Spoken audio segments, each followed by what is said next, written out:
네, 여러분, 사실 이 부정선거는 원래 좌파에서 시작되었습니다. 박근혜 대통령의 당선을 도저히 받아들일 수 없었던 좌파에서 시작한 김어준, 또 그 당시 이 선관위 노조위원장하는 한상천, 이런 사람들이 시작한 게 이 소위 부정선거라는 논리입니다. 김어준이 더 플랜이라고 하는 영화를 만들었죠. 지금은 보수에서도 더 카르텔이라는 영화를 만들어 놓고 있습니다. 사실은 두 영화의 내용이 똑같습니다. 같이 한번 보시죠. 지금 아까 주표님께서 말씀하신 대로 이 원조는 사실은 좌파죠. 김어준을 비롯한 좌파들이 2012년 18대 대선 박근혜 후보가 당선된 대선은 부정선거라고 주장했던 논리가 뭐냐면 이 K값입니다.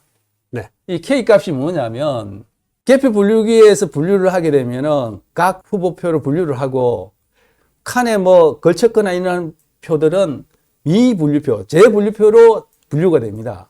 근데 재분류표에 분류된 표를 보니까 박근혜 후보표가 일방적으로 많다는 거예요.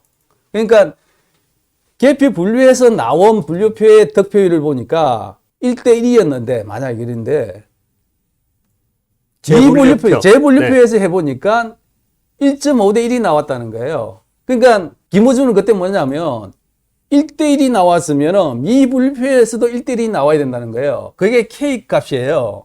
그러니까 미분류표의 득표율을 분자로 하고 분류표의 득표율을 분모를 했을 때 나눈 게 그 K 값입니다. 그러니까 K 값이 박근혜 후보가 그게 1.5가 나온 거예요. 그러니까 1.5가 나오면 안 된다는 겁니다. 1이 나와야 된다는 뜻입니다.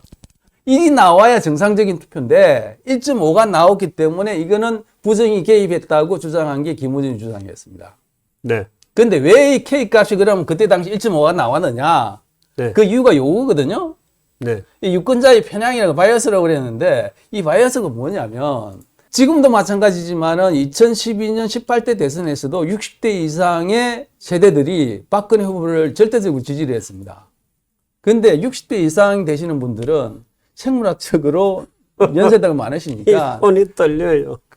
그 아무래도 신체 활동이 있어가지고 좀 문제가 됩니다. 뭐 솔선림도 있을 수도 있고 정확하게 기표란에다가 기표를 할 수가 없죠. 그러다 보니까 칸에 걸치거나 이런 표들이 많죠.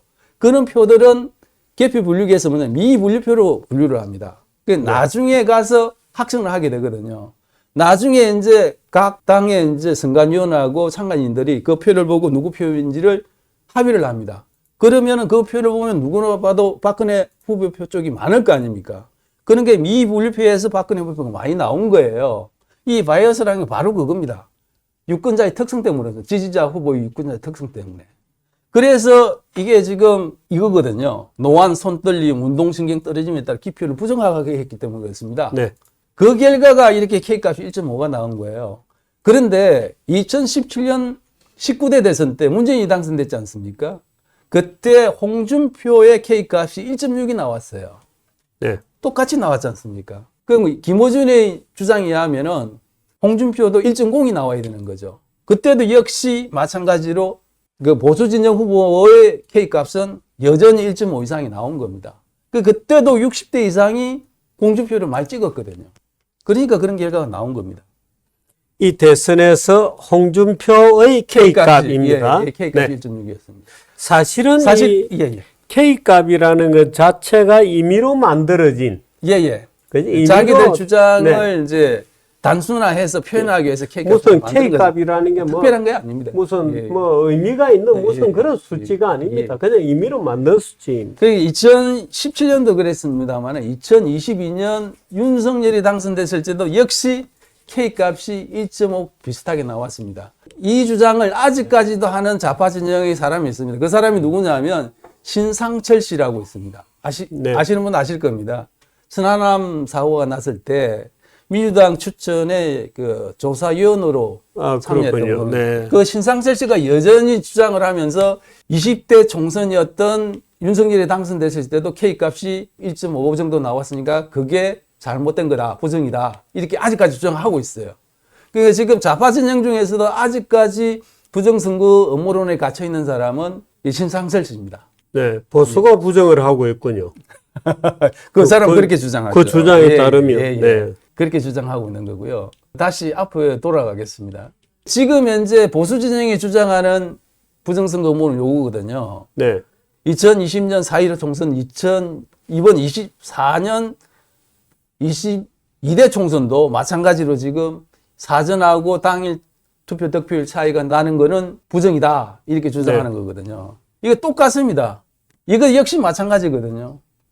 뭐냐면 민주당 후보 지지자들은 사전투표를 많이 나가기 때문에 이런 결과가 나온 거거든요. 네. 그러니까 양측이 주장하는 거 보면 데칼코마니입니다. 주장하는 거 보면.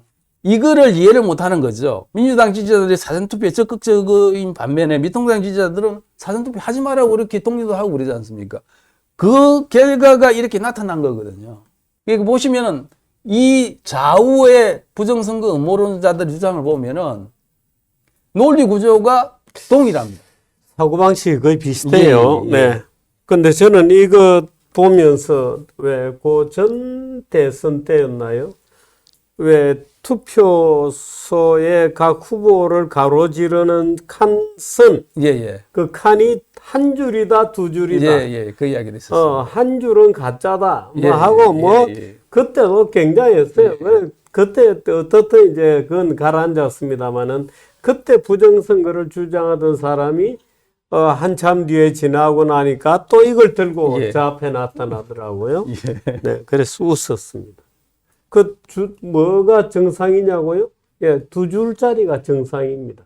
근데 많은 사람들이 한 줄이었다고 기억하는 이유는, 나도 한 줄 아니었나? 라고 기억하는 이유는 대개 노인들이 얇은 두 줄이 있는데 칸이 좁았어요.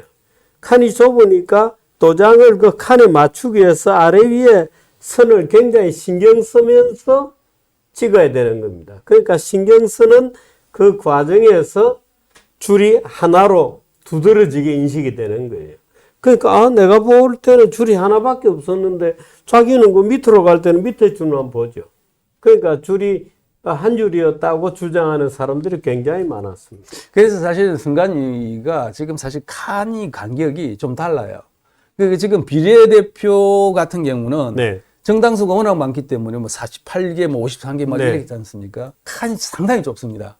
그런데 이제 후보가 적게 나오는 데 있지 않습니까? 3명, 4명 네, 나오는 네. 경우는 칸이 좀 넓어요. 네. 이렇게. 그러니까 그런 것들을 조금 가능하면은 이게 미확인, 그러니까 재분류표가 적게 나오게 만들려고 선관위 나름대로 신경을 쓰고 있습니다. 네. 이건 이 정도로 하시죠. 네. 그렇게 하시죠. 예. 아마 이해가 좀 됐을 겁니다. 네.